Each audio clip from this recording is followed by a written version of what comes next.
านีวิทยุกระจายเสียงพระพุทธศาสนาแห่งชาติและสังคมคลื่นเพื่อการศึกษาพระพุทธศาสนาและวัฒนธรรมระบบ FM 104.5 เมกะเฮิรตซ์รายการต่อไปเป็นรายการพระไตรปิฎกลอยฟ้าดำเนินรายการโดยพระครูปริยัติยานุศาสตร์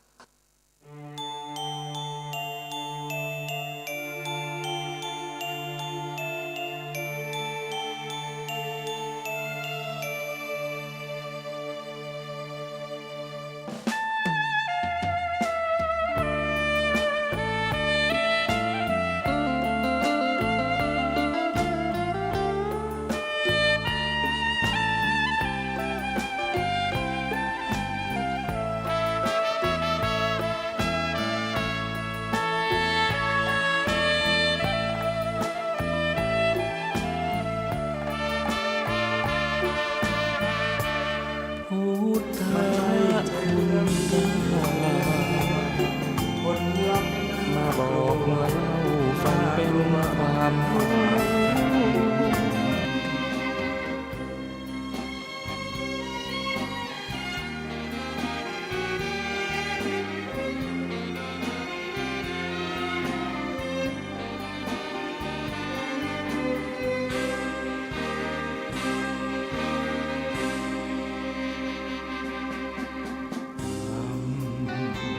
อำนาจ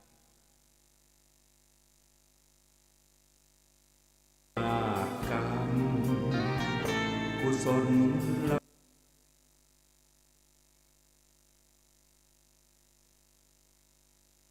กรรมหรืออกุศลกรรมไม่ควรกระทำ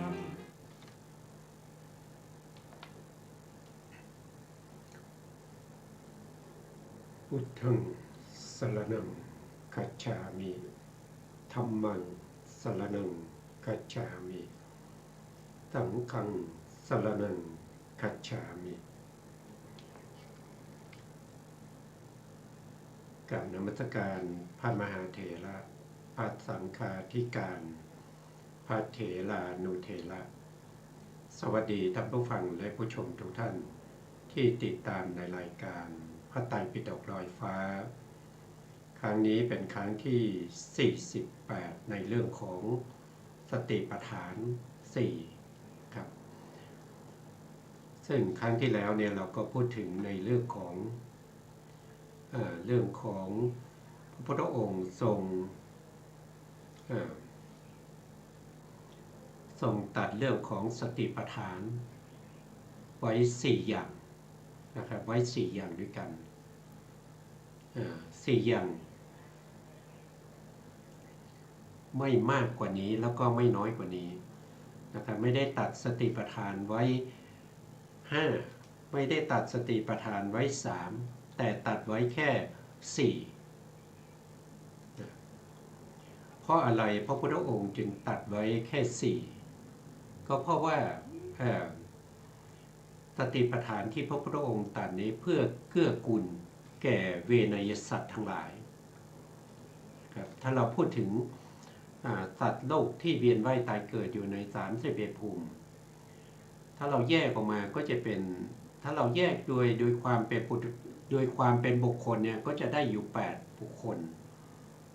จะเป็นทุกขติอเหตุกบุคคลสุขติอเหตุกบุคคลทวิเหตุกบุคคลติเหตุกบุคคลแล้วก็โสดาบันนะครับโสดาบัน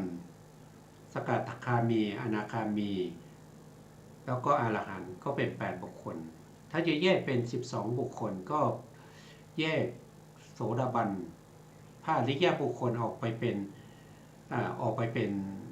8นะครับก็มีโสดาปฏิมรรคบุคคลโสดาปฏิผลบุคคลสกทาคามีสกทาคามิผลมรรคบุคคลสกทาคามิผลกับบุคคลอนาคามิมรรคบุคคลอนาคามิผลบุคคลอรหันตมรรคบุคคลอรหันตผลบุคคลก็แยกออกไป ก็จะได้อยู่12นะแต่ในที่นี้พระพุทธองค์ไม่ได้มีจุดมุ่งหมายหรือว่าไม่ได้มีเจตนาที่จะแยกบุคคลอย่างที่เราอย่างที่ได้พูดไปพระพุทธองค์มุ่งหมายในที่นี้ก็คือมุ่งหมายผู้ที่สามารถที่จะตรัสรู้ธรรมได้เมื่อฟังธรรมนะครับหรือว่าจะเป็นอุปนิสัยเมื่อฟังธรรมแล้วได้ตรัสรู้ได้ดวงตาเห็นธรรมอันนี้คือจุดมุ่งหมายของพระพุทธองค์เพราะนั้นพระพุทธองค์ก็แยกสัตว์ออกเป็นสองประเภทด้วยกันหนึ่งก็คือแยกออกเป็นบุคคลที่ฟังแล้วจะตรัสรู้ได้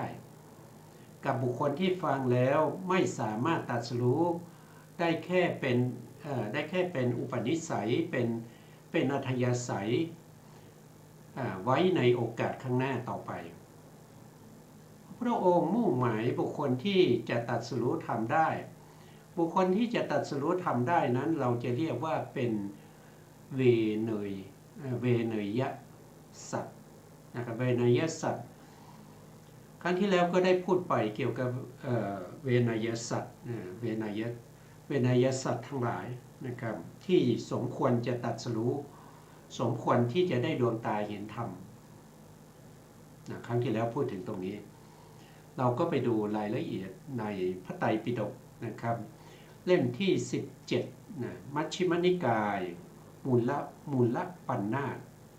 เล่มที่17นะว่าด้วย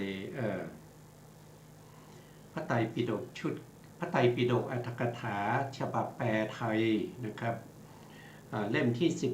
17เล่มที่17ก็ไปเปิดดูได้นะครับในหน้าที่659ใน659เนี่ยนะครับอันนี้ก็พูดถึงเรื่องของเวไนยสัตว์ครั้งที่แล้วถึงตรงนี้เวไนยสัตว์ถ้าเราพูดถึงเวไนยสัตว์ก็คือสัตว์ที่ควรจะตรัสรู้ธรรมก็แบ่งออกเป็นพุทธเวไนยนะครับก็คือสัตว์ประเภทที่จะตรัสรู้เพราะฟังธรรมจากพระพุทธเจ้าสองก็คือธรรมเวไนยก็คือฟังธรรมแล้วก็ตรัสรู้ไม่ได้สนใจว่าจะฟังจากใครแต่ขอให้เป็นธรรมของพระสัมมาสัมพุทธเจ้านะครับฟังพระไตรปิฎกนะครับหรือว่าอรรถกถาพวกนี้ที่เกี่ยวกับเรื่องของสัจจะสี่นะครับเรื่องของทุกข์นะครับเรื่องของทุกขสมุทัยทุกขนิโรธหรือว่าทุกขนิโรธคามินีปฏิปทาแล้วก็3ก็คือสาวกเวไนยก็คือบุคคลที่ฟังจากสาวกทั้งหลายแล้วก็ตรัสรู้ทำได้เช่นฟังจากอัครสาวกนะครับก็คือพระสารีบุตรหรือพระโมคคัลลานะหรือฟังจากอสิติมหาสาวกองค์ใดองค์หนึ่งเช่นพระมหากัสสปะนะครับ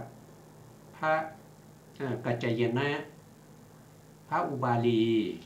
นะครับพระอนุรุทธะพระกิมพิละพระโกฏัญญะอัญญาโกฏัญญะก็สามารถที่จะได้ดวงตาเห็นธรรมหรือได้ตรัสรู้ธรรมนั้นก็เรียกว่าเป็นสาวกเวไนยปัจจุบันนี้อาจจะมีประเภทที่เป็นธาตุเวไนยหรือเปล่าไม่รู้นะครับธาตุเวไนยก็คือ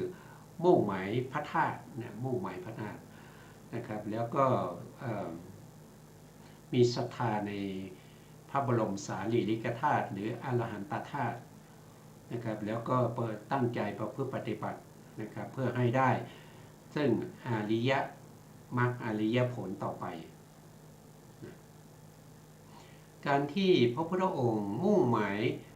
เรื่องของการตรัสรู้เนี่ยผู้ที่จะตรัสรู้เนี่ยว่าโดยสติปัฏฐานเนี่ยก็จะมีอยู่4ประเภทด้วยกัน นะครับเพราะว่าสัตว์ที่จะตรัสรู้เนี่ยถ้าแยกโดยประเภทแยกโดยจริตแยกโดยอุปนิสัยอัธยาศัยซึ่งเป็นจริตที่สะสมมาตั้งแต่อเนกชาติจนเป็นยังไงจนเ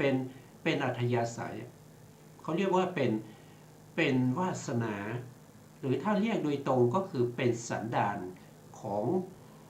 แต่ละบุคคลนั้นนะครับก็เป็นเขาเรียกว่าเป็นให้สุภาพก็เรียกว่าเป็นจริตก็แยกเป็นจริตทีนี้แยกเป็นจริตเนี่ยก็จะมีอยู่ถ้าว่าโดยตรงๆเนี่ยจริตก็จะมี2อย่างในวิปัสสนานะในวิปัสสนาในโพธิปักขิยธรรมในสติปัฏฐาน4เนี่ยจริตก็จะมีอยู่2อย่างเท่านั้นก็จะมี1ก็คือตัณหาจริตนะคือตัณหาจริต2ก็คือทิฏฐิจริตนะก็แยกออกมาเป็นจริตของเวนยสัตว์นะครับที่จะฟังธรรมหรือว่าที่จะประพฤติปฏิบัติแล้วก็จะตรัสรู้ได้นะก็จะมีอยู่2อย่างนะทีนี้ถ้าเมื่อแยกเป็นจริตแล้วก็จะต้องมีการตรัสรู้เนี่ยก็เป็นไปในญาณนะครับในญาณอะไรนะครับก็คือ1ก็คือเป็นไปในเรื่องของสมถญาณิกะคือผู้ที่ปฏิบัติยิ่งด้วยสมถญาณิก็คือหมายถึงว่าผู้ที่ปฏิบัติสมถะเป็นบาตนะครับเป็นบาตก็เรียกว่าเป็นสมถญาณิกหรือสมถญาณนะครับก็คือไปด้วยสมถะคือลดที่ไปก็คือไปด้วยฌานไปด้วยสมถะก่อนก็เรียกว่าเป็นสมถญาณิกเป็นสมถญาณิกหรือบางคนเนี่ยไม่ได้ทำสมถะมาก่อนเลยนะครับไม่ค่อยได้สนใจในเรื่องของการที่จะทำสมาธิให้เกิดเป็นฌานให้ได้มาซึ่งปฐมฌานทุติยฌานตติยฌานจตุตฌานหรืออรูปฌาน4หรือว่าให้ได้ทั้งหมดก็คือวิโมกข์8เขาไม่ได้สนใจแต่เขาสนใจในการที่จะกำหนดรอบรู้ในเรื่องของลักษณะของรูปนามหรือกิจของรูปนามหรือกำหนดรู้ในเรื่องของอาการปรากฏแล้วก็เหตุใกล้ให้เกิดรูปนามนั้นโดยตรงเลยติดต่อเนื่องกันไปเรื่อยๆไม่ให้ขาดสายมุ่งหมายจะให้เห็นรูปนามด้วยการประจักษ์ต่างประจักษ์แจ้งในจิตนะเพราะฉะนั้นเราก็จะเห็นได้ว่าเวนยสัตว์เนี่ยเมื่อจำแนกแยกออกไปนะครับก็จะมีอยู่4พวกด้วยกันนะครับพวกที่1ก็คือตัณหาจริตพวกที่2ก็คือทิฏฐิจริตพวกที่3ก็คือสมถญาณิกและพวกที่4ก็คือวิปัสสนาญาณิกก็แยกออกได้แค่4อย่างเท่านี้4อย่างเท่านี้ก็มาพิจารณาดูนะครับพิจารณาดูแล้วก็สามารถแยกสติปัฏฐานออกได้เป็น4อย่างตามเวนยสัตว์ผู้จะตรัสรู้ธรรมก็จะได้4อย่างทีนี้ใน4อย่างนี้ท่านก็ยังแยกออกไปอีกเช่นตัณหาจริตตัณหาจริตเนี่ยก็จะมีอยู่2อย่างนะ2อย่างก็คือ1ก็คือเป็นประเภทที่อินทรีย์อ่อนตัณหาจริตประเภทที่เป็นอินทรีย์อ่อนกับประเภทที่เป็นอินทรีย์กล้า ตัณหาจริตเนี่ยเดี๋ยวถ้าว่าโดยอุปนิสัยอัธยาศัยของพวกที่เป็นตัณหาจริตนี้ก็คือเป็นบุคคลที่ยินดีพอใจนะครับในเรื่องของสิ่งที่สวยๆงามๆมีอาสาทะมีอาสาทะในการเห็นในการได้ยินในการรู้กลิ่นรู้รสได้สัมผัสนึกคิดถึงอารมณ์ที่ดีๆก็มีตัณหาที่มี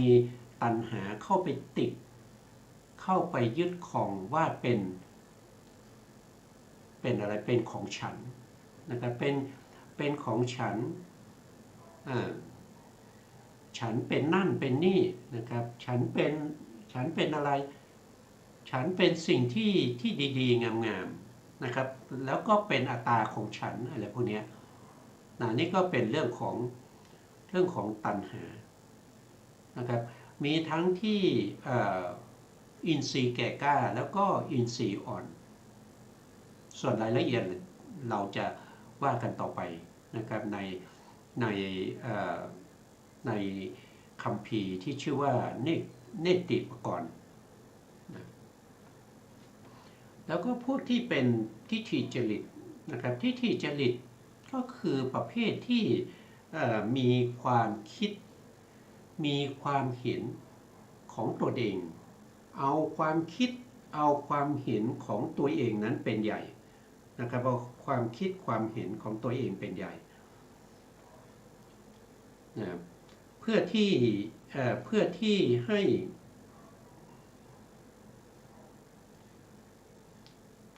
้การประพฤติปฏิบัติของตัวเป็นไปตามความคิดความเห็นนั้นนะครับทิฏฐิจริตนะครับก็คือมีความคิดความเห็นที่แตกต่างโดยเอาความคิดเห็นตัวเองเป็นใหญ่ก็มีอยู่2ประเภทเหมือนกันก็คือประเภทที่เป็นประเภทที่มีอินทรีย์แก่กล้ากับประเภทที่มีอินทรีย์อ่อนนะครับ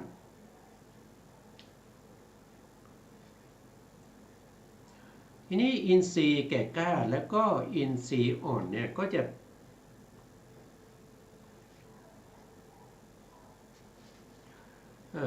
เป็นเดี๋ยวจะมีรายละเอียดอีกทีหนึ่งนะครับก็ให้เข้าใจว่าตัณหาจริตก็แยกเป็น2อย่างนะครับอินทรีย์แก่กล้ากับอินทรีย์อ่อนแล้วก็ทิฏฐิจริตก็แยกเป็น2อย่างก็คืออินทรีย์แก่กล้าแล้วก็อินทรีย์อ่อนนะครับแต่ทั้ง2ไม่ว่าจะเป็นตัณหาจริตหรือว่าทิฏฐิจริตเนี่ยก็เป็นไปในพวกที่เป็นสมถญาณิกแล้วก็เป็นวิปัสสนาญาณิกนะครับเดี๋ยวเราไปดูรายละเอียดในเนติปกรณ์อีกทีหนึ่งนะครับ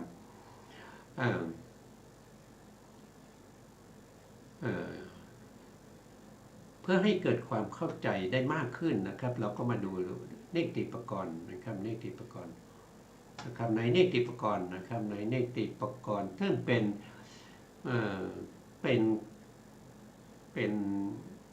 คัมภีร์ที่ท่านที่พระเถระนะครับซึ่งในสมัยพุทธกาลนะครับท่านชื่ออะไรเดี๋ยวนึกก่อนนึกก่อนท่านพระมหากัจจายนะเป็นผู้รจนาขึ้นมารจนาขึ้นมาตั้งแต่สมัยพระพุทธเจ้ายังมีพระชนชีพอยู่นะครับแล้วก็ศึกษากันใช้เป็นหลักสูตรในการศึกษาปริยัติตั้งแต่สมัยพระพุทธเจ้ายังทรงพระชนชีพอยู่นะครับทีนี้เราก็มาดูรายละเอียดนะครับผมไม่ได้นำมาทั้งหมดนะนำมาเฉพาะที่จะเกี่ยวกับเรื่องของตัณหาจริตแล้วก็ทิฏฐิจริตนะครับที่เกี่ยวข้องกับที่พระพุทธองค์ได้แสดงสติปัฏฐานโดยแยกออกเป็น4เพื่อ พื่ออนุเคราะห์แก่เวนยสัตว์เพราะเวนยสัตว์ผู้จะตรัสรู้ธรรมถ้าจำแนกออกไปก็จะมีอยู่4อย่างพระองค์จึงตัดสติปัฏฐานให้เหมาะสมกับเวนยสัตว์เหล่านั้นนะครับที่ผมยกมาก็คือในเทศนาหาละวิพังนะครับในข้อที่6นะครับในคาถาที่ว่าอาสาธาทีนวตาก็คือได้แก่อาสาธาคืออะไรอาสาธาคือความยินดีชอบใจเป็นคล้ายๆเป็นราคะเป็นสภาวธรรมอย่างหนึ่งที่เข้าไปติดในอารมณ์ที่ได้พบได้เห็นติดในอารมณ์ต่างๆนะครับแล้วก็อาทีนวะก็คืออาทีนวะเนี่ยเป็นสภาวะที่น่าเบื่อหน่ายนะครับน่าเบื่อหน่ายนะน่าเบื่อหน่ายนะเดี๋ยวผมดูนิดหนึ่งนะครับอาทีนวะนะอาทีนวะนี่อาทีนวะเป็นธรรมที่มีโทษนะครับอาทีนวะนี่เป็นสภาวะที่มีโทษนะครับเมื่อกี้พูดผิดนะขออภัยนะอาสาธาคือความยินดีเข้าไปติดอาทีนวะก็คือเป็นสภาพที่มีโทษนะสิ่งใดที่เข้าไปติดตัวที่เป็นอาทีนวะนั้นคืออะไรก็คือตัวเข้าไปติดนั่นเองนะการที่เราเข้าไปติดในสภาวะของอารมณ์อะไรก็ตามอันนั้นแหละจะเป็นโทษไม่ใช่สิ่งที่เราเห็นเป็นโทษนะไม่ใช่รูปเป็นโทษไม่ใช่เสียงเป็นโทษไม่ใช่กลิ่นเป็นโทษไม่ใช่รสเป็นโทษไม่ใช่ความโผฏฐัพพะหรือการนึกคิดเหล่านั้นเป็นโทษไม่ใช่แต่ตัวที่เป็นโทษคือตัวที่เข้าไปติดเข้าไปยินดีพอใจนะอันนั้นจะเป็นสภาวะของโทษนะเพราะฉะนั้นเวลาเราจะละเราก็ต้องละอาสาทะแล้วก็ละโทษด้วยเพราะตัวนั้นเป็นโทษด้วยก็คือละอาทีนวะด้วยนะละอาสาทะแล้วก็ละอาทีนวะนะเป็นต้นพระผู้มีพระภาคทรงแสดงนะครับทรงแสดงนิสรณะก็คือการหลุดพ้นการปฏิบัติให้หลุดพ้นจากอาสาทะและก็อาทีนวะพระพุทธองค์เนี่ยทรงแสดงอาสาทะก็คือวิธีการที่จะหลุดพ้นนะครับไปจากความเป็นปุถุชนเข้าไปสู่ความเป็นอริยะแก่บุคคลที่ตรัสรู้เร็วเขาเรียกว่าอุคติตัญญูบุคคลอุคติตัญญูบุคคลถ้าในสมัยพุทธกาลเนี่ยเราก็จะเห็นได้อย่างเช่นพระพาหิยะทารุจริยะนะครับเป็นผู้ที่ฟังธรรมยังไม่ถึงคาถานะครับก็สามารถที่จะได้ตรัสรู้ธรรมได้นะอันนั้นเป็นบุคคลที่เรียกว่าเป็นอุคติตัญญูเป็นผู้ที่จะตรัสรู้ธรรมได้โดยง่ายนะแล้วก็2พระพุทธองค์ก็จะแสดงอาทีนวะและก็นิสรณะให้แก่บุคคลที่เรียกว่าเป็นวิปัญจิตัญญูก็คือบุคคลที่ตรัสรู้ช้านี่หมายถึงช้าถ้าเราเทียบตรงนี้ก็คือระดับกลางนะมีตรัสรู้เร็วแล้วก็ตรัสรู้ปานกลางนะปานกลางก็คือเมื่อแสดงธรรมแล้วก็ต้องมีการขยายความต้องใช้เวลานะครับในการขยายความอาจจะต้องฟังคาถาหลายๆคาถานะครับหลายๆคาถานะ2คาถา3คาถาเข้าไปนะครับก็สามารถจะตรัสรู้ธรรมได้บุคคลนี้เราจะเรียกว่าเป็นวิปัญจิตัญญูนะครับส่วนบุคคลที่3เนี่ยพระพุทธองค์แสดงเนี่ยก็จะแสดงทั้งที่เป็นอัสสัทธะ คือเป็นที่อารมณ์ที่เป็นที่น่ารักน่ายินดีน่าชอบใจน่าใคร่น่าปรารถนาแล้วก็แสดงถึงโทษของสิ่งเหล่านั้นด้วยก็แสดงอาทีนะว่านอกจากนั้นพระพุทธองค์ยังแสดงต่อไปถึงนิสสรณะคือข้อปฏิบัติให้ถึงความหลุดพ้นอันนี้แสดงคาถาหลายๆคาถาแล้วก็ยังต้องมีการแสดงอุเทศให้ฟังอีกแสดงอุเทศโดยการขยายความออกไปพวกนี้ก็สามารถที่จะได้ดวงตาเห็นธรรม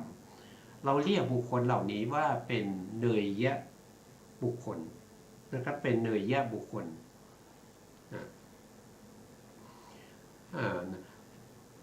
ต่อมานะครับในเทศนาที่พระพุทธองค์แสดงนะครับมีนิสสรณะ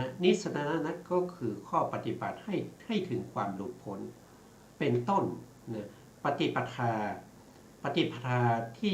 ที่เป็นข้อปฏิบัตินะเป็นข้อปฏิบัตินะครับมี4นะครับบุคคลมี4ดังนี้นะครับดังนี้คืออะไรนะท่านก็แยกออกมาให้เราดูนะครับ1ก็คือบุคคลที่มีตัณหาจริตนะเป็นบุคคลที่เป็นประเภทที่มีอัธยาศัยชอบในสิ่งที่ดีๆงามๆนะชอบสิ่งที่สวยๆงามๆไม่ว่าจะเห็นไม่ว่าจะได้ยินจะได้กลิ่นได้รสได้สัมผัสได้ถูกต้องได้นึกคิดถึงแต่สิ่งที่ดีๆสิ่งที่น่าชอบใจสิ่งที่น่ารักน่าใคร่ทั้งหลายพวกนี้เป็นตัณหาจริตนะครับตัณหาจริตเนี่ยมีประเภทที่มีปัญญาน้อยด้วยนะครับปัญญาน้อยก็คืออินทรีย์อ่อนนะอย่างที่เราพูดไปนะเป็นประเภทที่อินทรีย์อ่อนนะมีปัญญาน้อยนะครับมีปัญญาน้อยแต่เป็นตัณหาจริตนะครับย่อมออกจากวัฏฏะด้วยอาริยมรรคอาริยมรรคด้วยธรรมที่อาศัยทั้งหลายกล่าวคือสติปัฏฐานด้วยสัตตินสีนะเป็นบุคคลที่ปฏิบัติสติปัฏฐานยิ่งด้วยสัตตินสีนะครับสัตตินสียิ่งด้วยสัตตินสีเขาเรียกว่าเป็นบุคคลที่มีปัญญาน้อยใช่ไหมครับเพราะฉะนั้นก็เป็นผู้ที่ปฏิบัติลำบากก็เรียกว่าปฏิปทาอันลำบากแล้วก็ยังรู้ช้าด้วยนะครับบุคคลประเภทนี้นะครับเป็นคนที่ปฏิบัติทุกข์ยากเหลือเกินนะปฏิบัติด้วยความทุกข์ความยากแล้วก็ตรัสรู้ช้าด้วยตรัสรู้ช้าด้วยบุคคลที่1นะคือตัณหาจริตผู้มีปัญญาน้อยนะบุคคลนี้เวลาตรัสรู้เราก็จะเรียกว่าเป็นทุกขาปฏิปทาคันธาพิญญาบางคนอาจจะว่าทำไมสติปัฏฐานทำไมต้องมาเรียนอย่างนี้ทำไมต้องมารู้สิ่งเหล่านี้นะครับก็นี่เป็นหนทางแห่งความหลุดพ้นถ้าเราไม่รู้ใช่ไหมถ้าเราไม่รู้ว่าเรามีอัธยาศัยหรือว่ามีจริตอย่างไรเนี่ยเราก็ไม่สามารถที่จะปฏิบัติให้ได้ดวงตาเห็นธรรมเราจะปฏิบัติในสิ่งที่ไม่ใช่อัธยาศัยของเรายกตัวอย่างเช่นพระสูตรเนี่ยอย่างเช่นพระสารีบุตรเนี่ยยังให้กรรมฐานแก่ลูกศิษย์ของท่านไม่ตรงกับจริตด้วยนะครับที่เป็นในช่างทองเขามาบวชในช่างทองนะครับมานพนั้นเขามาบวชแล้วพระสารีบุตรเห็นว่าเขาเป็นนายช่างทองเนี่ยเขาได้เห็นแต่สิ่งที่สวยๆงามๆก็เลยให้กรรมฐานที่เป็นอสุภะไปนะเขาก็พยายามที่จะประพฤติปฏิบัติอยู่ตั้งหลายเดือนนะครับแต่ก็ไม่มีโอกาสที่จะเข้าถึงนามรูปปริเฉทญาณเลยพระสารีบุตรก็มานั่งคิดว่าทำไมเราให้กรรมฐานไปแล้วบุคคลนี้ทำไม ปฏิบัติไม่ก้าวหน้านะครับดูจากความประพฤติแล้วเขาก็เป็นผู้ที่ตั้งหน้าตั้งตาปฏิบัติอย่างดีทุกอย่างตามที่เราสอนก็เลยคิดในใจว่าเราอาจจะให้กรรมฐานไม่ตรงนะครับก็เลยพาลูกศิษย์คนนี้ไปเฝ้าพระพุทธองค์เมื่อพาลูกศิษย์นี้ไปเฝ้าพระพุทธองค์พระพุทธองค์ก็รับเอาไว้นะครับแล้วก็เนรมิตดอกบัวให้แก่มานพช่างทองนี้นะครับแล้วก็ให้เพ่งพิจารณาดูดอกบัวนะครับเมื่อพิจารณาดอกบัวไปเรื่อยๆนะครับดอกบัวนั้นมันก็เฉาไปเหี่ยวไปใช่ไหมครับแล้วก็กลีบดอกบัวก็ร่วงหล่นไปทีละใบทีละใบอย่างเงี้ยทำให้มานพช่างทองนี้ได้ดวงตาเห็นธรรมนะครับอยู่กับพระพุทธองค์ได้มานานนะครับเพราะฉะนั้นพระพุทธองค์เป็นผู้ที่รู้ในเรื่องของจริตรู้ในเรื่องของอัธยาศัยรู้ในเรื่องของอินทรีย์ของสัตว์ทั้งหลายว่าแก่กล้าหรืออ่อนนะครับปัจจุบันนี้เราไม่มีพระพุทธเจ้าแล้วเราไม่มีบุคคลประเภทนี้แล้วเพราะฉะนั้นเราก็จำเป็นที่จะต้องเรียนรู้ในเรื่องของอัธยาศัยเรื่องของจริตเพื่ออะไรก็เพื่อที่จะไปเฝ้าดูตัวเองว่าตัวเองมีจริตอย่างไรนะครับบางคนอาจจะไม่เคยได้ยินได้ฟังเรื่องของจริตในสติปัฏฐานแล้วก็ในวิปัสสนาบางคนอาจจะเข้าใจผิดนะครับไปพูดถึงจริต6นะครับหรือจริตที่เกี่ยวกับสมถะเช่นราคะจริตโทสะจริตโมหะจริตศรัทธาจริตวิตกจริตพุทธิจริตอย่างเงี้ย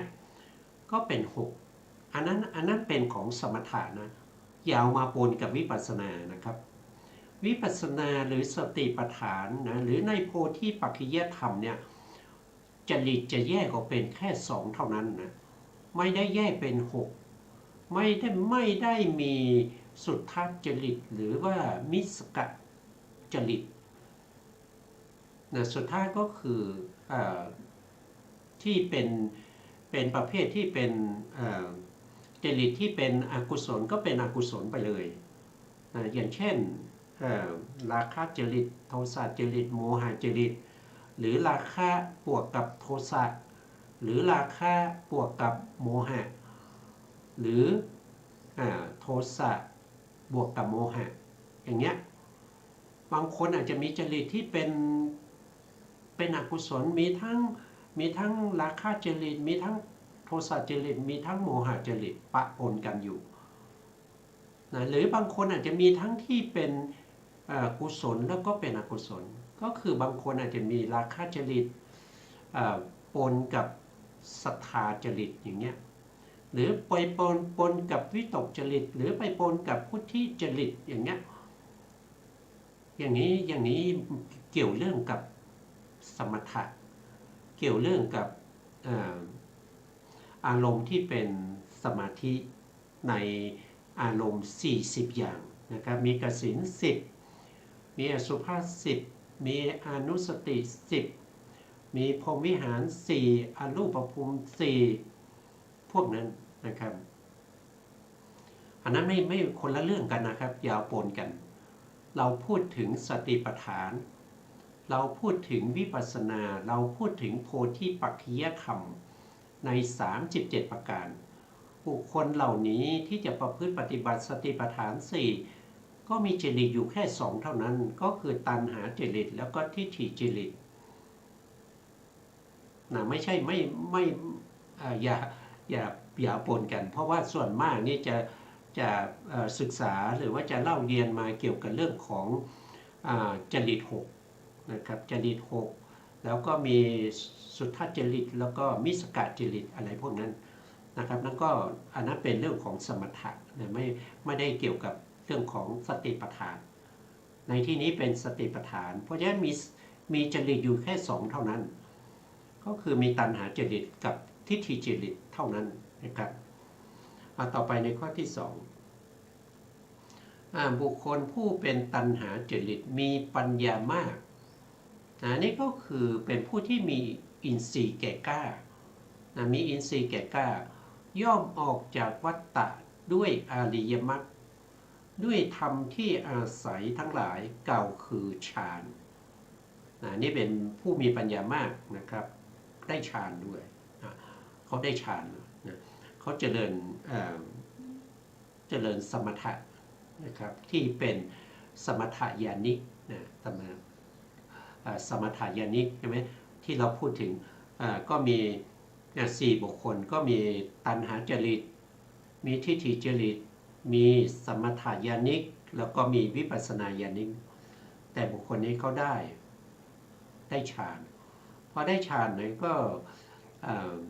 ฌานนั้นก็เป็นสมาธินั้นก็เป็นสมาธิสี่นะเป็นสมาธิสี่สมาธิสี่เนี่ยอยู่ในโพธิปักขิยธรรมที่ไหน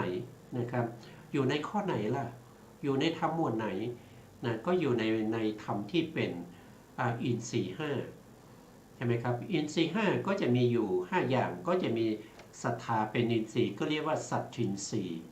2ก็คือวิริยินทรีย์3ก็คือสติก็เรียกว่าสัตตินทรีย์4ก็คือสมาธิตัวนี้แหละก็เรียกว่าสมาธินทรีย์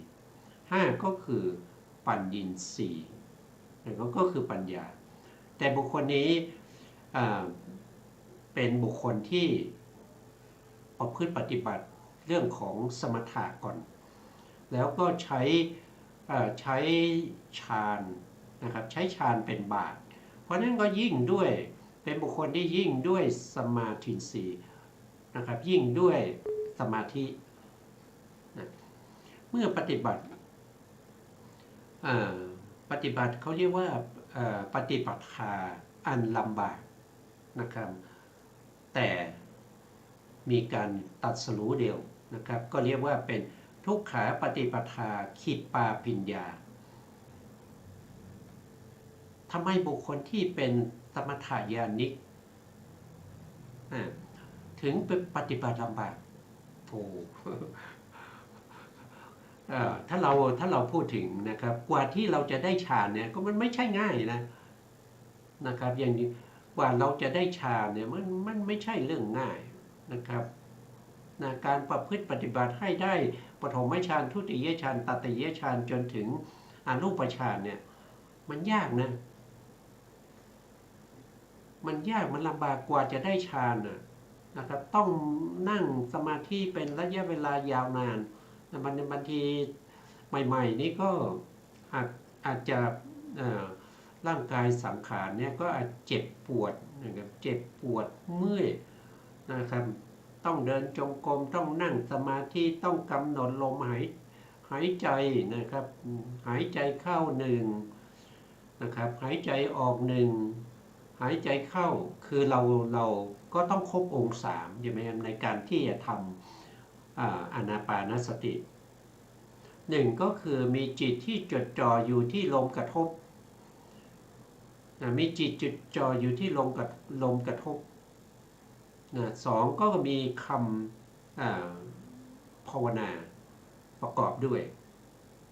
มีคำภาวนาประกอบด้วยแล้วก็มีต้องมีความเพียรนะครับในการที่จะไม่ให้นิวรณ์เข้าก็คือต้องมีวิตกคอยยกจิตนั้นขึ้นสู่อารมณ์อยู่บ่อยๆก็จะไม่ใช่ง่ายก็ลำบากนะครับทำด้วยความยากลำบากกว่าจะได้ฌานมาแล้วก็ต้องใช้ฌานนั้นเป็นบาตรในการเจริญวิปัสสนาอีก แต่บุคคลนี้เขามีปัญญานะครับเขาปัญญาเขาปฏิบัติลำบากลำบากแต่เขาตรัสรู้เร็วนะครับเวลาที่เขาทำสมถะนี่ก็จะช้านะครับแต่เวลามาเจริญวิปัสสนาเอาบาทนั้นมาเจอเอาสมถะนั้นหรือเอาฌานนั้นนะครับที่ตัวเองได้นะมาเป็นบาทเจริญวิปัสสนาก็จะตรัสรู้ได้เร็วนะคนประเภทนี้เราเรียกว่าทุกขาปฏิปทาขีดปาพิญญาอันนี้เป็นบุคคลที่สองนะครับต่อไปบุคคลที่สามบุคคลที่สามนี่เป็นประเภทที่เป็นทิฏฐิจริตนะครับมีปัญญาน้อยย่อมออกจากวัฏฏะด้วยอริยมรรคด้วยธรรมที่อาศัยทั้งหลายเก่าคือสัมมาประธานสัมมาประธานก็คือตัววิริยะสัมมาประธานเนี่ยได้แก่วิริยะเจตสิกดวงเดียวเท่านั้นนะที่เป็นสัมมาประธานคือมีความพยายามในการที่จะละอกุศลนะครับละอกุศลที่เกิดขึ้นแล้วนะครับละอกุศลที่เกิดขึ้นแล้วสองก็คือมีความพยายามในการป้องกันไม่ให้อกุศลเกิดขึ้นอีกสามก็มีความพยายามทำให้กุศลที่ยังไม่เกิดให้เกิดขึ้นสี่เมื่อกุศลนั้นเกิดขึ้นแล้วต้องรักษากุศลนั้นให้เจริญยิ่งขึ้นไปอันนี้เรียกว่าเป็นสัมมาประธานมีอยู่สี่อย่างนะครับมีวิริยะเจตสิกดวงเดียวเท่านั้นที่เป็นองค์ธรรมวิริยะนี้เข้าถึงความเป็นอินทรีย์เข้าถึงความเป็นอินทรีย์เรียกว่าวิริยินทรีย์เข้าถึงพละเรียกว่าเป็นวิริยะพละเข้าถึงโพชฌงค์เราก็เรียกว่า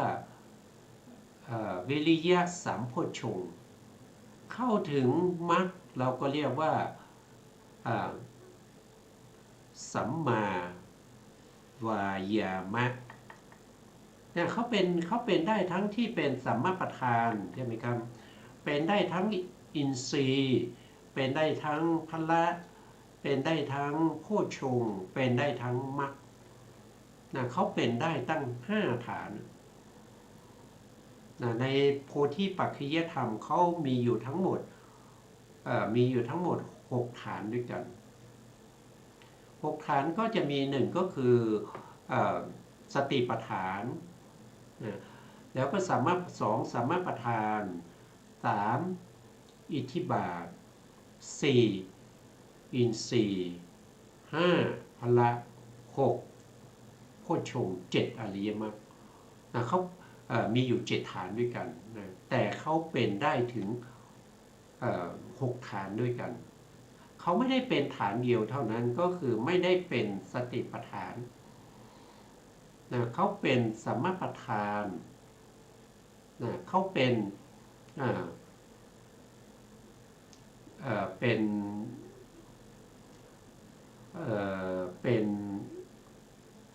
อิทธิบาทอิทธิบาทก็เรียกว่าวิริธิบาทวิริธิบาทแล้วก็วิริยินทรีย์แล้วก็อินทรีย์พละวิริยะสัมโพชฌงค์แล้วก็สัมมาวายามะมี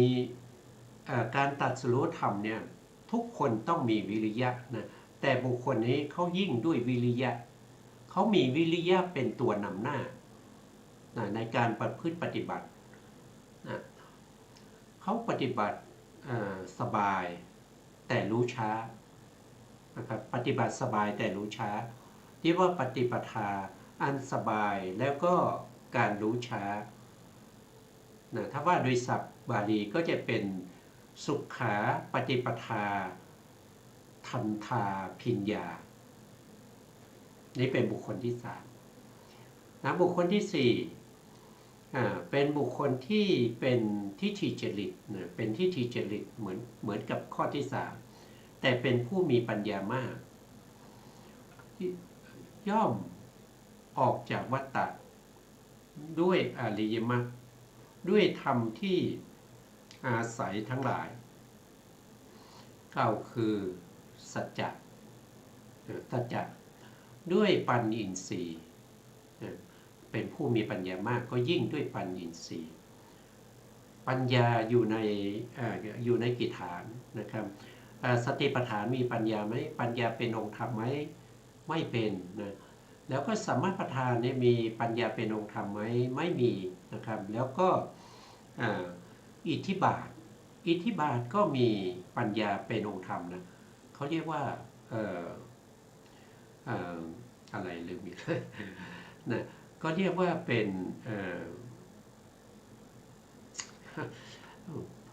สมองไม่ดีแล้วนะครับก็เรียกว่าเป็นเดี๋ยวผมผมจะเอามันจะได้เห็นชัดๆด้วยนะครับในเรื่องของในเรื่องคือ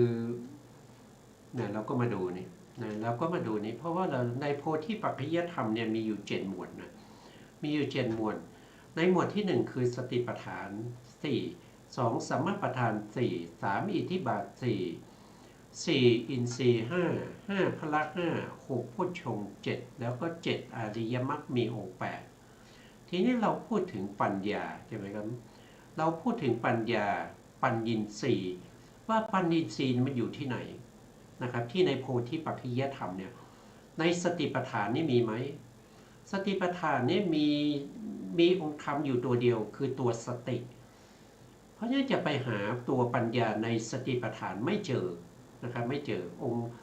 คือมีตัวสติเนี่ยเป็นตัวนำหน้านะแต่เวลาปฏิบัติเนี่ยไม่ใช่มีสติตัวเดียวสติตัวเดียวเนี่ยเป็นตัวออกหน้าแต่ปัญญามีไหมมีแต่ปัญญาไม่ปรากฏในสติปัฏฐานนะครับมีเฉพาะสติตัวเดียวนะครับเป็นสติปัฏฐาน2สัมมาปัฏฐานก็มีวิริยะนะวิริยะตัวเดียวเท่านั้นที่เป็นตัวนำหน้านะครับไม่มีปัญญานะครับแต่เวลาปฏิบัติเนี่ยขาดปัญญาไม่ได้นะแต่ปัญญาไม่โดดเด่นถ้าเราพูดถึงสัมมาปัฏฐานเนี่ยปัญญาเราไม่ต้องพูดถึงเพราะปัญญาไม่ใช่สัมมาปัฏฐานนะครับในหมวดที่2สัมมาปัฏฐานก็ไม่มีปัญญานะพอมาในหมวดที่3เรียกว่าอิทธิบาทในอิทธิบาทเนี่ยก็จะมีองค์ธรรมอยู่4 1คือฉันทิฏฐิบาทอันนี้คือได้แก่ตัวฉันทะเจตสิก2ก็คือวิริยินทิบาทอันนี้ได้แก่ตัววิริยะ3คือจิตติทิบาทก็คือได้แก่ตัวจิตนี้มีข้อแม้ด้วยนะทุกอันมีข้อแม้นะครับทุกข้อในสัมมาปัฏฐาน4นี้ไม่ใช่ว่าฉันทะทุกอันนี้จะเป็นอิทธิบาทไม่ใช่นะที่เป็นอิทธิบาทเนี่ยก็คือฉันทะที่ประกอบกับจิตที่ทำหน้าที่ชวนะแล้วก็มีเหตุ2ประกอบเท่านั้นจิตนี่มีมากมายใช่ไหมแต่เอาเฉพาะจิตที่ทำหน้าที่ชวนะแล้วก็ต้องมีเหตุ2ขึ้นไปถึงจะเป็นฉันทิบาทเช่นเดียวกันกับวิริยะก็เช่นเดียวกันนะครับจะต้องเป็นวิริยะที่ประกอบกับจิตที่ทำหน้าที่ชวนะแล้วก็มีเหตุ2อย่างน้อยต้องมีเหตุ2นะครับถึงจะเป็นวิริยินทิบาทได้จิตก็เช่นเดียวกันจิตต้องเป็นจิตที่ทำหน้าที่ชวนะแล้วก็มีเหตุ2เท่านั้นนะถึงจะเป็นจิตติทิบาทที่เราพูดถึงเมื่อกี้ก็คือข้อที่4นะครับวิมังสิทธิบาทวิมังสิทธิบาทนี้เป็นตัวปัญญานะก็คือปัญญาเจตสิกที่อยู่ในชวนะจิตที่ประกอบด้วยเหตุ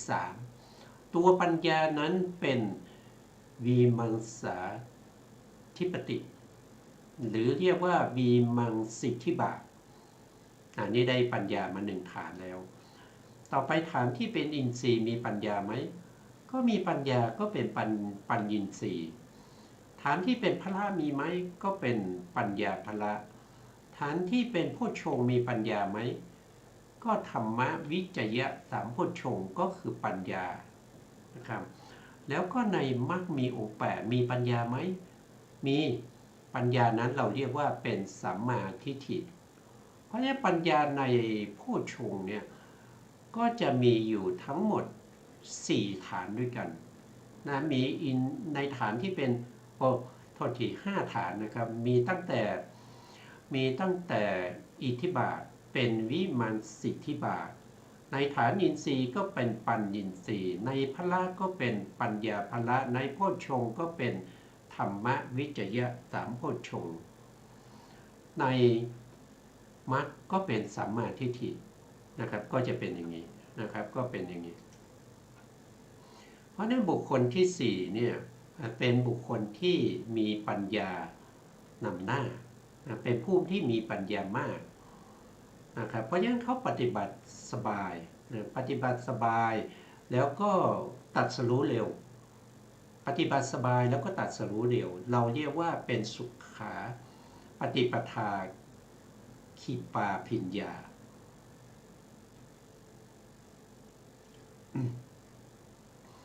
ต่อไปนะครับตรงนี้ท่านว่ายังไงนะครับตัณหาจริตบุคคลทั้งสองนะครับก็คือหมายถึงผู้ที่เป็นตัณหาจริต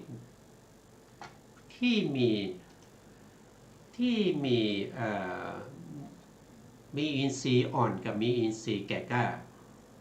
หรือเราเรียกว่าเป็นบุคคลที่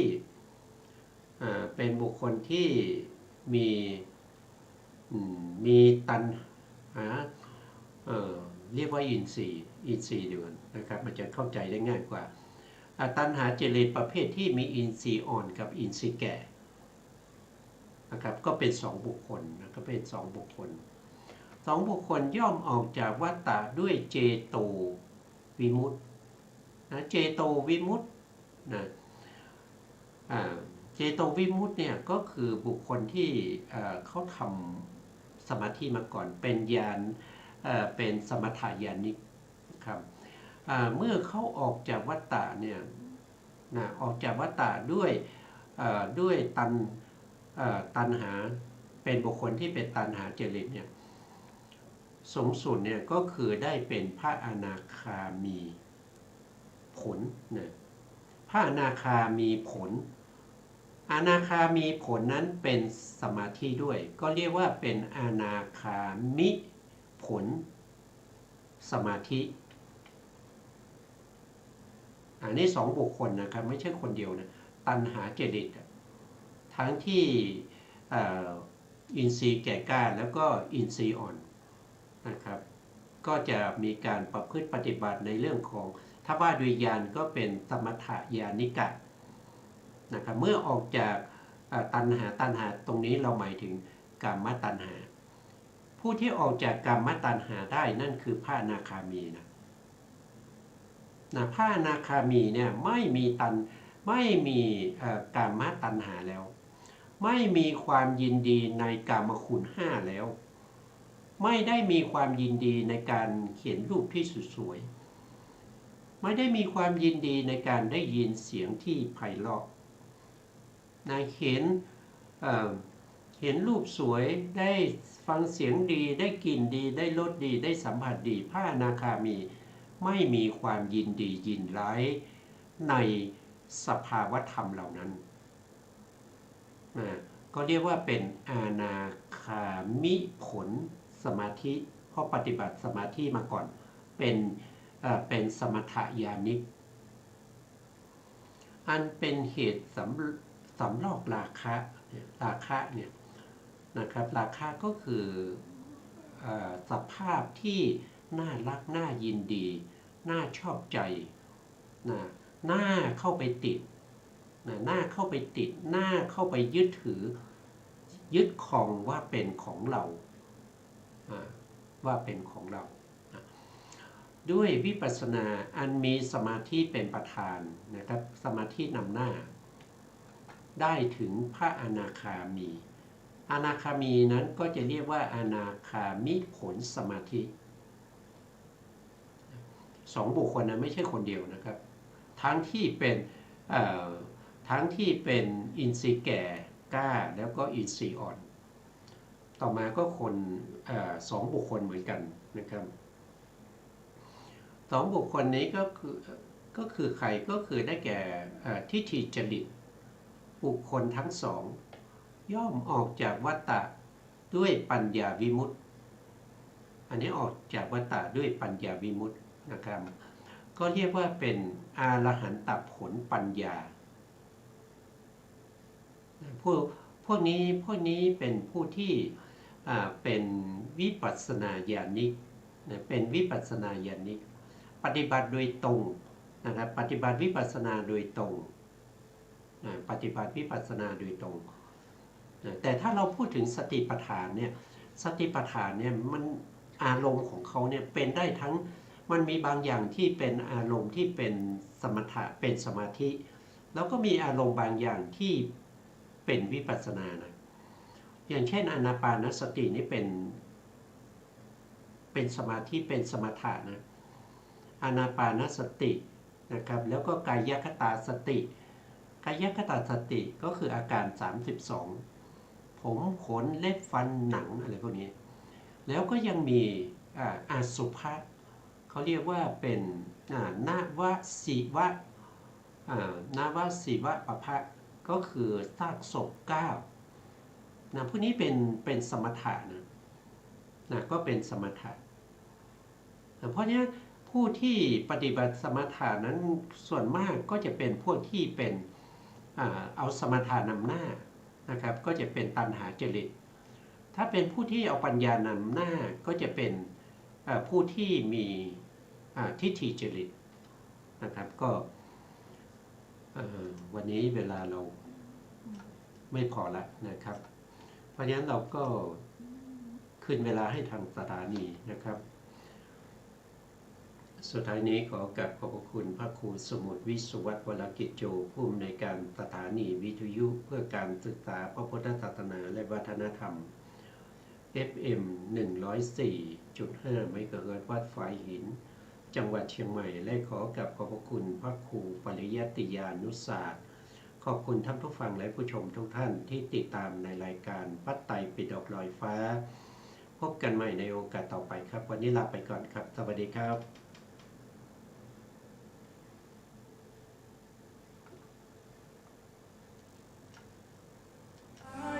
ที่เป็นไป